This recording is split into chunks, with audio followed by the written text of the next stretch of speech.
Welcome to the Pacific Research Institute's Next Round podcast. I'm Rowena Itchon, Senior Vice President, and with me is Tim Anaya, Senior Director of Communication. Hi, Ro. How are you? Fine, thanks. Tim, well, I am on my way this week to West Palm Beach to the Policy Circle Conference. And that's an organization of women at the grassroots level who come together to discuss current policy issues. The founders were Angela Braley, who listeners might remember as the CEO of WellPoint, which is now Anthem, Sylvie Legere-Ricketts, and Catherine Hubbard.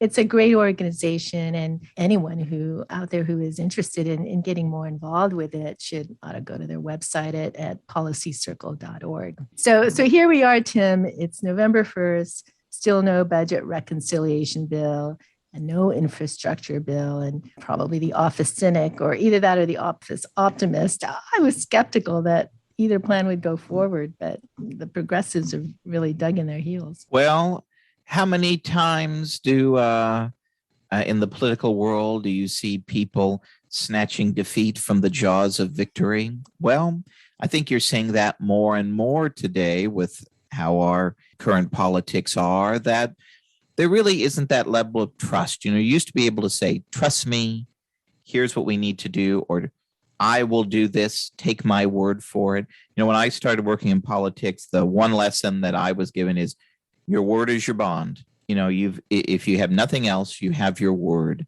And I think that is not the case anymore. I don't think that people are kind of going back on their word per se, but I think people don't trust their word at face value.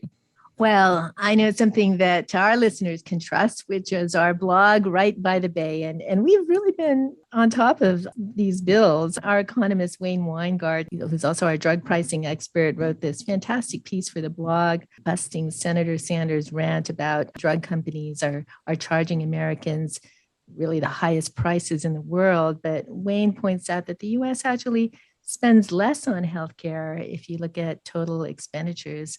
The average for the countries in the study, these are developed countries as well, is 15%, while the U.S. spends 14%. So obviously Bernie's, cites his study or makes his case to try to keep his government drug pricing plan in the budget and in the reconciliation bill. And I did a piece on the minimum corporate tax rate. Listeners might be thinking, what's the big deal? Trump lowered the tax rate for corporations to 21%.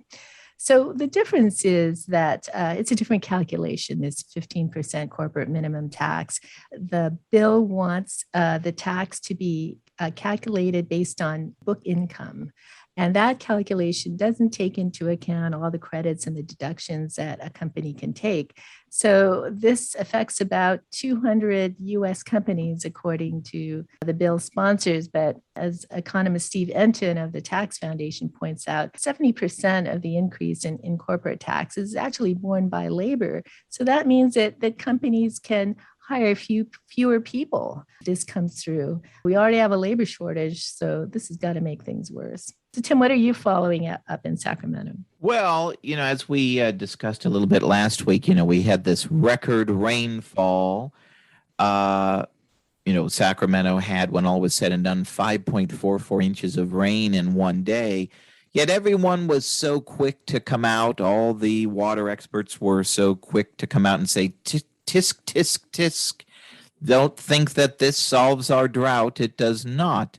And while, yes, there is something to be said for the fact that we have a lot of catch up to do, you couldn't help but thinking that one of the reasons why that rain did not make a bigger dent in the drought is because now, 7 years after voters approved critical water storage funding to build two basically shovel-ready above-ground water storage projects, we still haven't done so. We still haven't even committed the funding.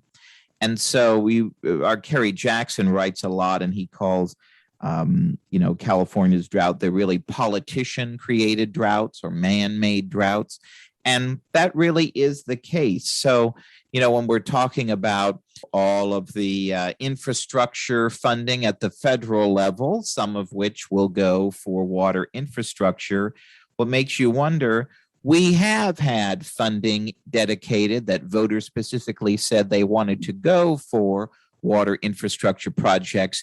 Yet, amazingly, at the end of the day, that money does not go for water infrastructure. Another thing that is quite interesting, I thought, this week, of course, we have the big COP26 conference in Edinburgh, Scotland. And of course, all the participants, I think I saw 20,000 people were traveling to COP26. Of course, they didn't walk there. So imagine the emissions that were spewed as they were traveling over there. One of the things it's talking about, of course, is how can we make a bigger difference in addressing climate change? Well, one of the things, and our Wayne Weingarten has documented this in his various studies, legislating energy poverty being the key piece about, the importance of cleaner burning natural gas to meet our energy needs and make progress in our emissions goals. And our Carrie Jackson has a piece that's coming out later this week on Right by the Bay. If you're listening to this on Wednesday, then you will be able to read it, where he talks about how despite these unrealistic mandates about moving California to 100% renewable power, well, we still need power. And how do we quickly get that? It's through natural gas. And so he writes about there is a natural gas plant in Redondo Beach is now going to remain open through 2023. It's enough power generation for about 125,000 homes. And it's staying open despite our great goals because we need the power. And when you add to that, we're scheduled to shut down the Diablo Canyon nuclear power plant in San Luis Obispo County. And that provides about 9% of California's electricity. And of course, nuclear power is about the cleanest you can find. And so it begs the question, what are we doing here? Why are we rushing to shut down significant parts of the state power generating capacity when we don't have alternatives in place now? We don't have alternatives online. And if we move to a largely solar and wind powered future, well, how do you generate power on a cloudy day? How do you generate power on a day when we don't have a lot of wind? How are you going to meet the demand when we're supposed to have, all electric powered vehicles? And we're not going to have gas kitchens. You're supposed to have only electric run kitchens. How are you going to do that when it's pretty clear we won't be anywhere close to having the solar and wind capacity that you'd need to meet that demand? So it really, begs the question, why aren't we pursuing what should be the strategy? And that's an all of the above energy future. Well, it turns out that Governor Newsom decided not to go to the Glasgow conference. And he said that he had some family considerations. It's just probably more important to be with his family than to go to Glasgow, I would think. And it's one airplane less of emissions. That's right. I can tell you what isn't a waste of time is our fantastic event coming up around the corner on November 13th. It's our annual Southern California Gala, our Baroness Thatcher Gala. And the keynote speaker is Molly Hemingway. And tickets are selling fast, and they're limited this year because we reduced the capacity size of our venue because of COVID. If you come to the event, you'll also get a free signed copy of Molly's book. So we hope to see our listeners there. And Tim said if you're a next round listener, he's going to buy you a drink at the end of the event. So Tim, how about introducing our next podcast guest? Well, today we have Howard Husock, who I think you're really going to enjoy hearing what he has to say. He has a terrific new book out that talks about kind of housing policy over the past 110 years or so. And really the common theme of all of the problems that we have had with housing over the years really can be traced back to government policies, well-meaning government, so-called housing experts coming into so-called slums and poor communities saying, we need to knock down all these houses and build big buildings or build other government-run policies, only to have even worse conditions show up several years later.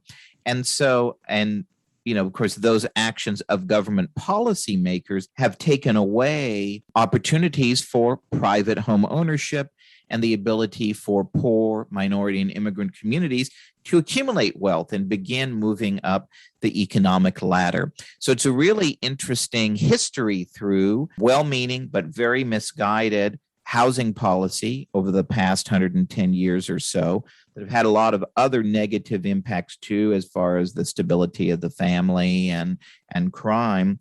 And then there are obviously a lot of lessons for what housing policymakers in California and other states are doing today and what they should be doing. So it's a very interesting podcast. And when you hear what he has to say, you'll think, gee, I've heard that before. And of course, that is the debate that's going on in California right now. Thanks, Tim. And Howard Husock's book is called The Poor Side of Town and Why We Need It, and it's available on Amazon. And here's Howard. Thank you so much. Welcome to PRI's Next Round podcast, Howard. Thank you so much for having me, Rowena. So we begin your book talking about your experiences in the Brookline, Massachusetts town meeting. Now, I've been to Brookline. I visited there. It's a Boston suburb that's got affluent homes and as well as poor neighborhoods, and really a microcosm of the evolution of zoning laws and housing policy in this country. So tell us about your experiences in that town hall and why you think communities like this, with huge disparities between rich and poor neighborhoods, actually had more of a sense of community than we know today. Well, thanks for asking that. I like to say I was an extremely minor elected official. And just for some quick context for the listeners, of the town meeting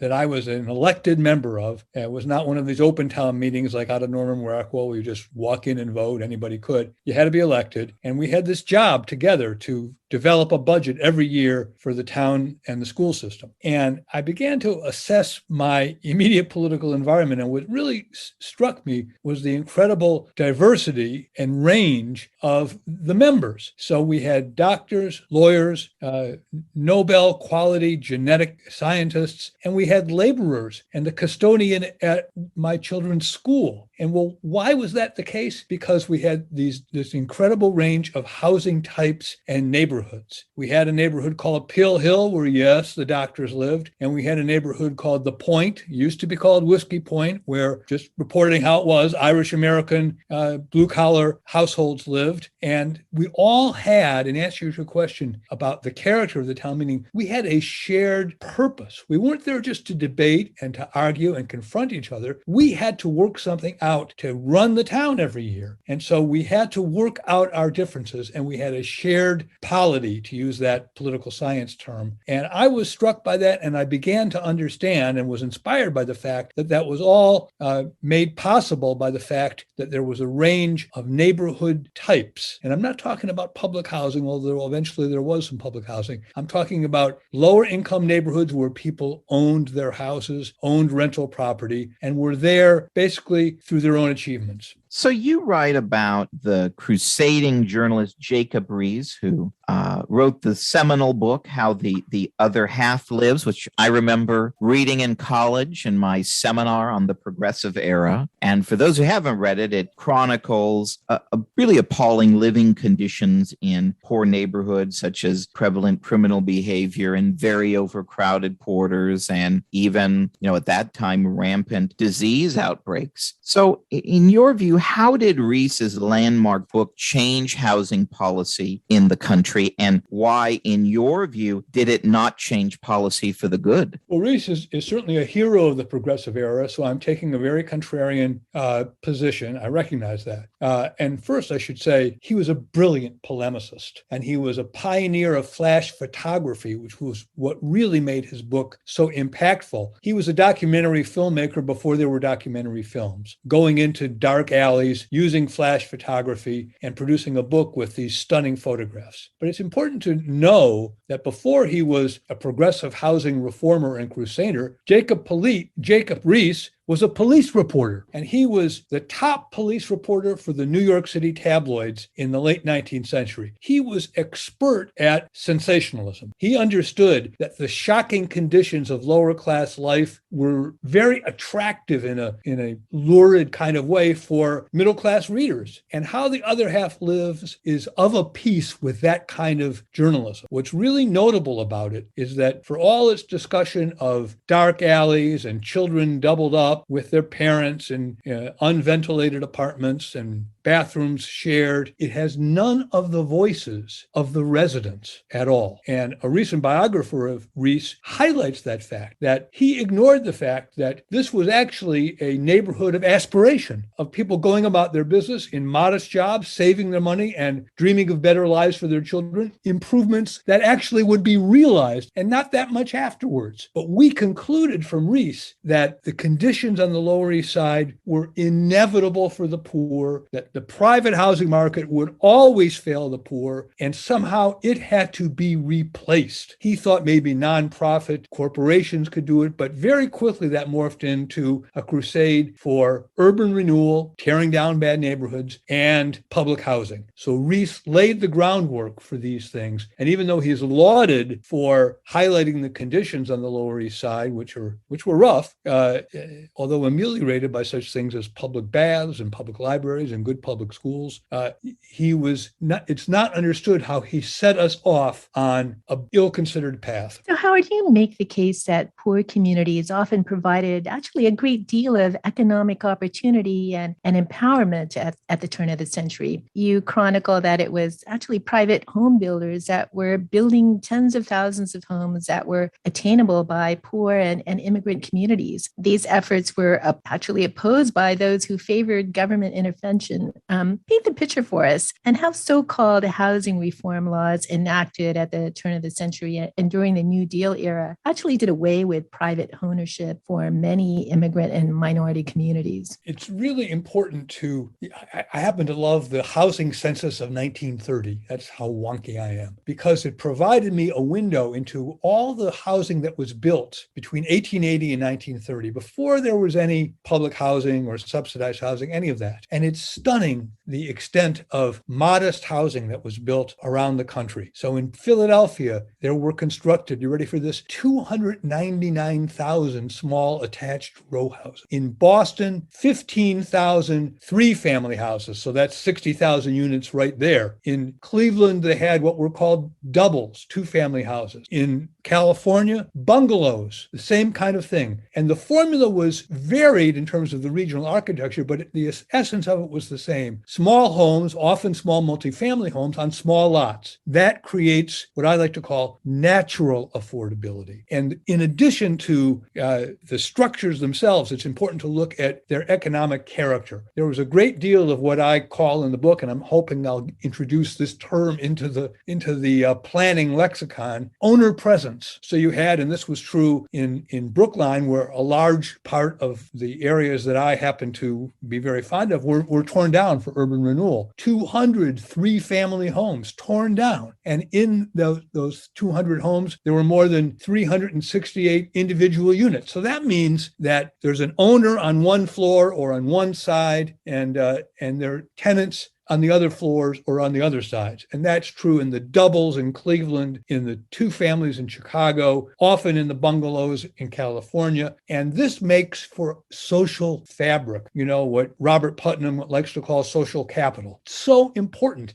It's not just a place to live. It creates community fabric. If the landlord has to be careful about the tenants that he accepts to make sure he gets his rent because he really needs it to pay his mortgage, that's social gatekeeping. But meanwhile, the tenants have to be concerned about not being evicted. They can't be too noisy because the landlord lives upstairs. At the same time, if the roof is leaking, it's leaking on everybody. So this creates a whole positive conspiracy of shared values. And my favorite example, and I go into some great length about it in the book, was a neighborhood in Detroit, an almost completely African-American neighborhood called Black Bottom. It wasn't called that because of some racialist reference. The French, when they founded Detroit, said that neighborhood has particularly dark soil. So that's the origin of the term. But when the Great Migration from south to north came to New York, to Detroit rather, it found its home in Black Bottom. More than 100,000, almost entirely African-American residents, 300 Black-owned businesses, really important churches like the New Bethel AME Zion Church,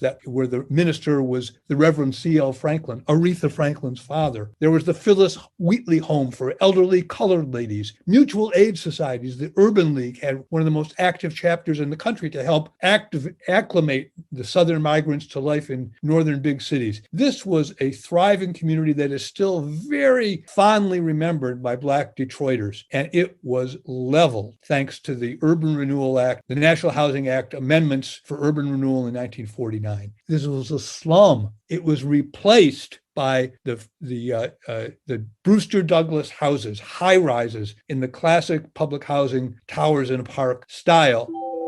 These themselves were less than 25 years later torn down because they'd become so dilapidated and dangerous. All of the positive shared values of Black Bottom were wiped out without a care. Middle-class reformers said, well, who would want to live in a place like that? A lot of people did, but they were denied the opportunity. Not only were the community institutions wiped out, but property ownership was at best modestly compensated. These households lost out on the chance to accumulate wealth through home ownership and to accumulate wealth through the appreciation of their property at a time when, we can't forget, Detroit was actually a boom town in 1950. So they were robbed, and they were steered into government housing where nobody can own anything except the government. This is a factor, in my opinion, and a big one in the continuing gap between Black and white wealth and Black and white home ownership that we see today. The home ownership gap between Blacks and whites was smaller in 1934 than it is today. So as you write, massive government housing projects were undertaken during the New Deal era to replace, owner-occupied housing that was often condemned wholesale by government, as you just discussed. But after this era, you saw the Great Society era dominated by public housing projects that were, massive towers. We're not massive towers. We're still, pretty shoddy, but all had the effect of perpetuating this lack of wealth and economic mobility for the primarily minority communities that live there. So it seems so obvious to us today that persisting in these failed policies ultimately left the people who were forced to live in government housing stuck in poverty with no way out. So in your view, why did so many different generations of government housing policymakers essentially persist in implementing a newer version of a failed policy? Well, and by the way, Tim, it is going on as we speak within the Build Back Better discussions of the Biden quote-unquote infrastructure bill. There are progressives who want to repeal something called the Faircloth Amendment, which has put an end to construction of new bricks and mortar public housing. And I should point out that public housing is 47% African American, not 100%.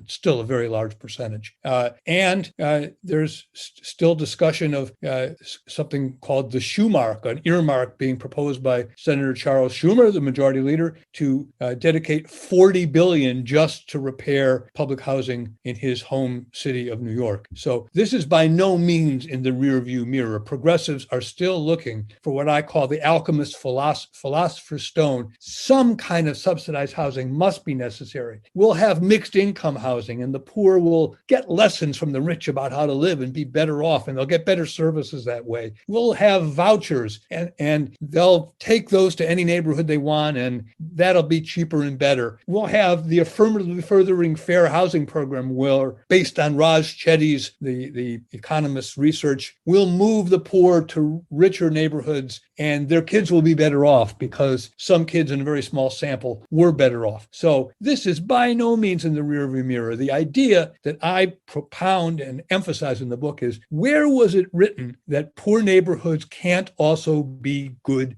neighborhoods. The majority of lower income people, working class people, are going to live in neighborhoods which they share with other people of the same socioeconomic status. It would be impossible, impractical, and unwise to somehow move so many millions of Americans around. It's not going to happen. It's not going to happen. We need to have government do what government should do, and that is provide safe streets, clean streets, good public education one way or another, and not give up on the idea that poor neighborhoods can be good neighborhoods. That's how the Lower East Side actually turned out, because people didn't have adequate bathing facilities. The city of New York built massive public baths. It built beautiful public schools. Philanthropists built beautiful public parks. It made that poor neighborhood a launching pad for upward mobility. That's what we have to do, and we have to convert that public housing that we still have into something like that. And I have some ideas about that in the book too. So Howard, we shouldn't be surprised at some of these failed efforts at government housing programs where governments had attempted to substitute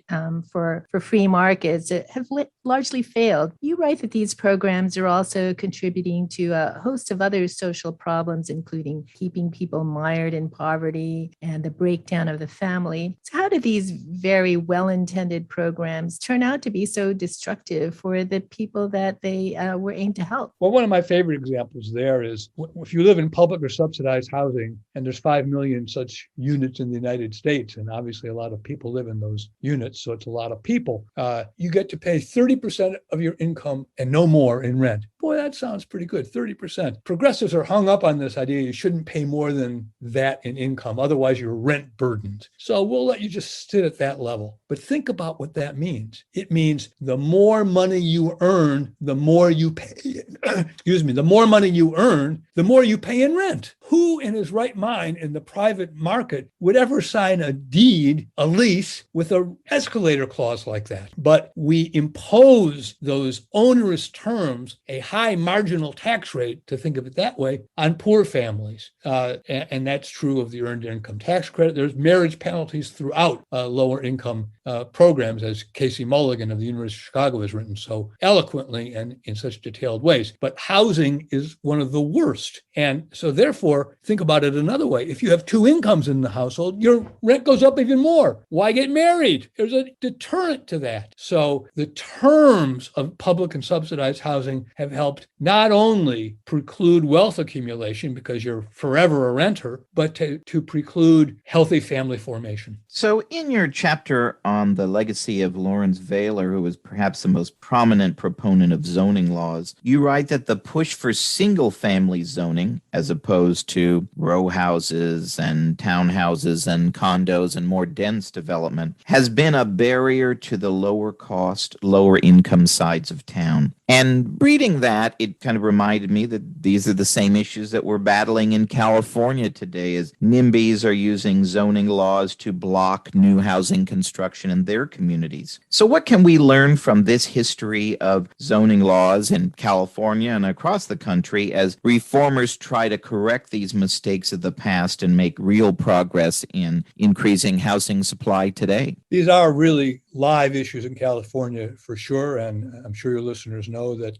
there's legislation to try to legalize and has legalized accessory dwelling units and duplex construction. So from my point of view, things are moving in a halting but positive direction in California. But what we can learn, we need to learn from the tactics that this person, Lawrence Vaylor, who was himself an immediate protege of Jacob Riis, employed. He was what I call the Johnny Appleseed of zoning. He founded something called the National Housing Betterment Association. He became the head of a federal zoning overview commission recommending all communities in the country adopt zoning. This was under Herbert Hoover, a Republican. And he went from town to town selling this vision of separating the commercial from the residential, of having single family streets. And it was his dogged pursuit of this idea that became so effective. If YIMBYs, to use that acronym, yes, in my backyard, are going to triumph over NIMBYs, they're going to have to pursue persuade. We can't look to the federal government to hit communities over the head and punish them with a cutoff of federal funds. That's going to create a backlash. It's not going to get us to the consensus we need. Those who want somewhat more dense construction in their communities so that their children can live in the towns they grow up in, so that teachers and firefighters and police can live in the municipalities they serve, we're going to have to go, and builders are going to have to go to the thousands of local planning boards around this country and persuade them that this is a better way. There's not going to be a magic bullet. There's not going to be a federal program. That's the legacy of VA, and you have to take your hat off to him. He did it. And California, especially because of the ubiquity of the single family zoning, is living with the consequences. Howard, you write that, quote, opening the suburbs will not be widely achieved through confrontational court orders or complex housing problems aimed at engineering a deconcentration of the poor based on the assumption that such an approach will inevitably improve life prospects, unquote. But you also note that this latter point is what fuels the most recent version of the housing reform movement. So talk about some of the more recent housing reform efforts and why, in your view, they haven't been successful. The most notable one is called Affirmatively Furthering Fair Housing. And its idea is to use housing vouchers to lever lower income households into higher income communities. One of the impetuses for this was a study by the sometimes Stanford, sometimes Harvard economist. I can't keep up with his movement. He's a superstar. Raj Chetty, who crunched some numbers from a small HUD program from the early 2000s called Moving to Opportunity, and concluded that families that moved to these higher income municipalities, at least for children under 12 years of age, and not for teenage boys, but for some children, their life prospects improved. And HUD, Federal Department of Housing and Urban Development under Obama, seized this idea. And one official there said, zip code should not be the determinant of someone's life. And so the idea that we should start moving poor people and that this would be a kind of a magic way to improve their prospects has taken hold amongst progressives. A writer there in Berkeley, Richard Rothstein, who wrote a good book called The Color of Law, good until his last chapter, we decided that everybody's got to be voucherized, and we've got to make up for housing discrimination of the past by giving African-American families the right to move to the means to move to wealthier neighborhoods. This is going to not, first of all, it's impractical. Second of all, it will actually create resentment among minority families. It already has in Westchester County, New York, and the south suburbs of Chicago, where this has been tried. They understand themselves to have made sacrifices, to have worked hard, to play by the rules, as Bill Clinton put it, to move up and to accumulate wealth. And suddenly, somebody who didn't do those things is living next door to them. They're not happy about that. What we need to recognize is that the very process, the things you need to do to get up the housing ladder, as I call it, are positive things that help you achieve in life. That is, if you work, if you get married, if you stay off drugs, you save money, practice thrift, then you might have enough to move just to a somewhat better neighborhood. When that kind of lottery prize is simply awarded, and there's an expectation that through some kind of environmental determinism, because of the character of your background, the context you're living in, your life will be utterly changed, well, that's mistaken. Again, we need to supply effective public goods in all neighborhoods. That's part of Chetty's view as well. You move to a place where their schools are better, well, and maybe some of the kids will do better because of that. You certainly can't rule that out. But there'll still be hundreds of thousands of poor kids in bad city schools. We can't accept that. We can't accept unsafe streets. The public goods that make any neighborhood a good neighborhood have to be provided. And we have to recognize that these, what are being now called higher opportunity zip codes are only that way because people, they haven't inherited these things out of privilege. They've worked themselves to create those higher opportunity neighborhoods. And we have to recognize that that's how America works. So as we close, much of your book focuses on how the various housing reform movements of the past 110 years or so have actually increased so many social problems and broken up families and communities. But in your concluding chapter, you focus on how we can reverse the policy mistakes of the past century that wiped away thriving neighborhoods and home ownership for many, and the name of housing reform. So what is your advice to policymakers grappling with the issue in California and other states? How can we, as you call it, unreform? Yeah, I almost called the book Housing Unreformed, but it wasn't as provocative as The Poor Side of Town and Why We Need It, which is the name of the book. I'm heartened by some of the directions that are being taken in California. Senate Bill 9, which legalized the construction of duplex housing. There's some language in there that will probably allow neighbors in wealthy areas to sue over environmental laws. So we might not see these duplexes sprouting up everywhere. The lots have to be big enough. The houses can't be too small. So it's not a perfect bill. There's another bill also passed and signed by the governor that allows, through a complex legal change, for industrial parks and malls conceivably to be converted to housing sites. I think that could be the real sleeper in this new round of legislation. And it's a good thing for communities around the country to look at. These are now quickly becoming underutilized with the rise of mail order shopping and working from home. These land uses are becoming superannuated. And so the idea of converting them to housing could be especially useful for California. I also think we can't look only to public policy. I want to call to action the building community, the construction industry. It needs to push against the constraints of local land use laws and come up with ideas for building, and then go to those planning board and zoning meetings and say, this can be good for your community. It's not going to increase education costs as much as you think it is. It's going to give people of modest means who serve your community the chance to live in your community. It's going to give your children the chance to stay in town. And this is the tradition of one of my favorite housing unreformers, William Levitt, who was the builder of the famous post-war suburb, the iconic post-war suburb, Levittown. He was denied his building permits when he first went to the town board in Hempstead, Long Island, but he went back with 800 newly returned World War II veterans. And they packed the meeting and they said, this is where we want to live. And guess what? That planning board caved. And they said, it's okay. You can build houses without basements. You can build houses without finished attics. And you can build them as small as 750 square feet. So we need to have push from the public, from builders, to relax, change, unreform these constraints in the form of zoning. And finally, Howard, our favorite question. We call our podcast Next Round because of PRI's proximity to California's wine country and our love for discussing public policy while enjoying a glass of wine. So what wine, beer, or alcoholic beverage are you enjoying these days as you celebrate the publication of your new book? Well, I have a very specific favorite, and that is Cabernets from Sonoma County. I regard Sonoma County as kind of the most miraculous place. There's a restaurant there that I've eaten at where everything came from Sonoma County. It was all locally sourced, fresh, marvelous. So trying to think what St. Francis is a good Cabernet. Rodney Strong is a good Cabernet. I vary amongst those, but I stick to Cabernets from Sonoma. Oh, we love Sonoma. I love Sonoma. I try to go there every couple months. So thank you so much, Howard. I could listen to you all day. This is a fantastic interview. Thanks again. Oh, thank you so much. And I really appreciate you having me on. If you like this episode, please tell your friends and subscribe to PRI's podcast at iTunes, Google Play, Stitcher, TuneIn, iHeartRadio, and Spotify. And when you're on these platforms, don't forget to give us a big 5 stars. If you don't subscribe to any of these, you can still listen on PRI's YouTube page, youtube.com/Pacific Research 1. That's the number 1. Thanks for listening. I'm Rowena Itchon. Hope you'll come back again for Next Round with PRI.